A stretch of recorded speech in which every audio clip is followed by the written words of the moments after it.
Bien qu'étant un organe doué d'automatisme, le cœur est parcouru de fibres nerveuses appartenant au système nerveux autonome, dont l'une des missions est de réguler sa fréquence de battement de façon non volontaire.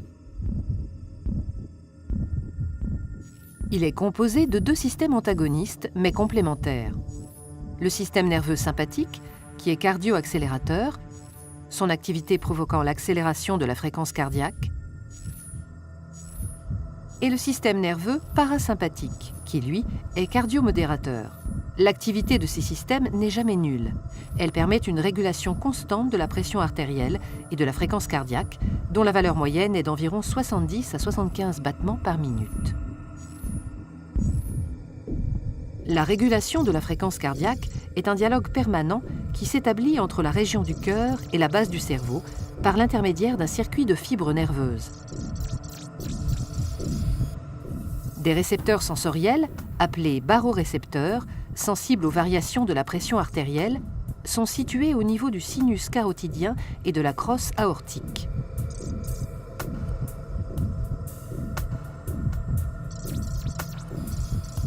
Au repos, l'activité cardio-modératrice l'emporte sur l'activité cardio-accélératrice.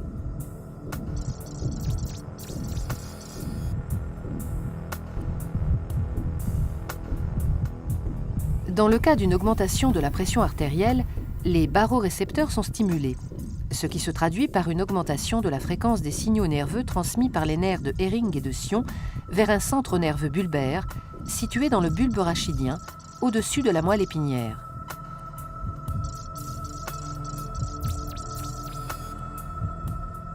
Ce dernier élabore une réponse adaptée en augmentant l'activité des nerfs parasympathiques et en diminuant celle des nerfs sympathiques.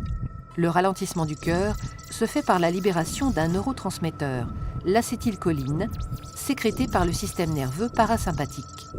En conséquence, fréquence et débit cardiaque diminuent, ce qui abaisse la pression artérielle en la ramenant à sa valeur normale.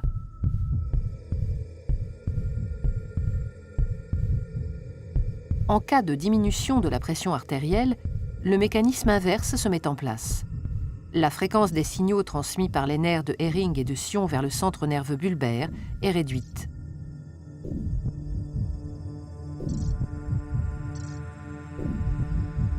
Ce centre diminue l'activité des nerfs parasympathiques et stimule les nerfs sympathiques cardio-accélérateurs qui libèrent un autre neurotransmetteur, la noradrénaline, provoquant accélération de la fréquence cardiaque et augmentation de la pression artérielle.